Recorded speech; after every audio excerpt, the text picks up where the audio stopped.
Hello, it's Dr. Erica Park, and in this video, I'm going to teach you about the history and nutritional benefits of a Caribbean superfood that you may have never heard of before, and that is the breadfruit.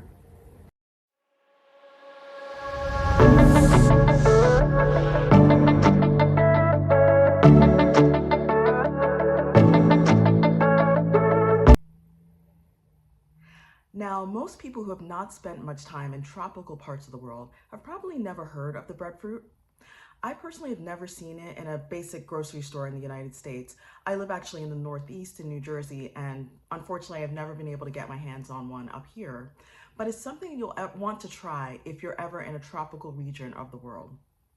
To give a little bit of background, the scientific name of the breadfruit is Artocarpus altilis. So kind of a bit of a mouthful there. Now, it's believed to have originated in New Guinea and the Indo-Malayan region of the world, and then was spread all throughout the Pacific Islands. It later made its way to other tropical areas of the world, including the Caribbean, which is what we're talking about here.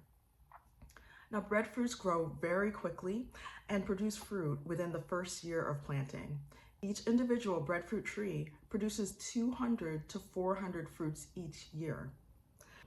Because they grow so easily and abundantly, they were brought to the Caribbean in the 1700s to be used as an inexpensive food source to feed enslaved Africans. Now, the breadfruit tree is a perennial tree, so it can survive for a very long time.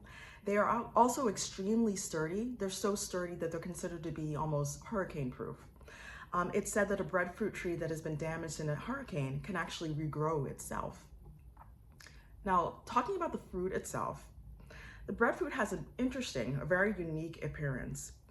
They're large and look kind of, to me, a bit like bumpy green basketballs. They range in size from 4 to 12 inches in diameter.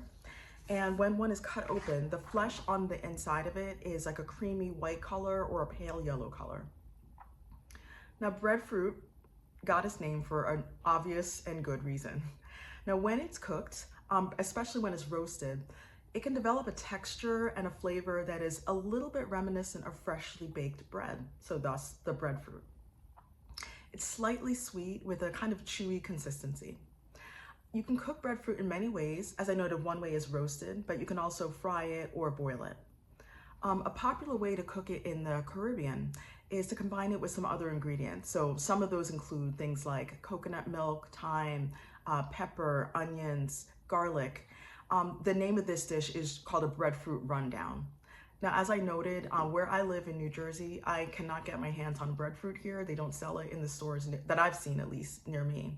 Although if anyone is in New Jersey and they've been able to find a breadfruit, please let me know. But if I ever am able to get my hands on a breadfruit, or maybe on my next trip down to the Caribbean, I'll do a demo of how to make that breadfruit rundown.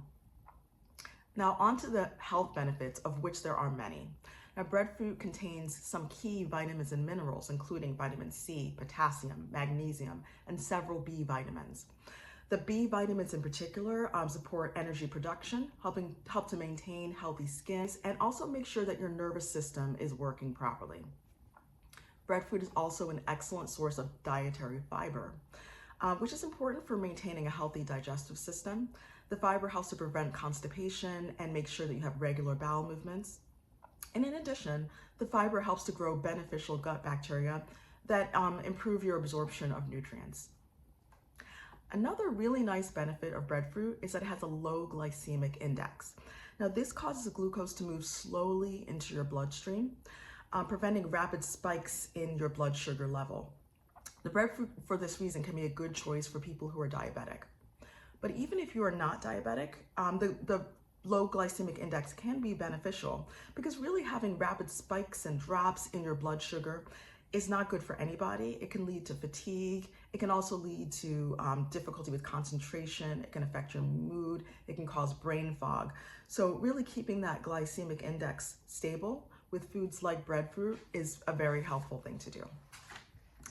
Now, there are plenty of people in the Caribbean who grew up eating a lot of breadfruit since, as I noted, it was an inexpensive food and it's found in abundance. It's really all over the place.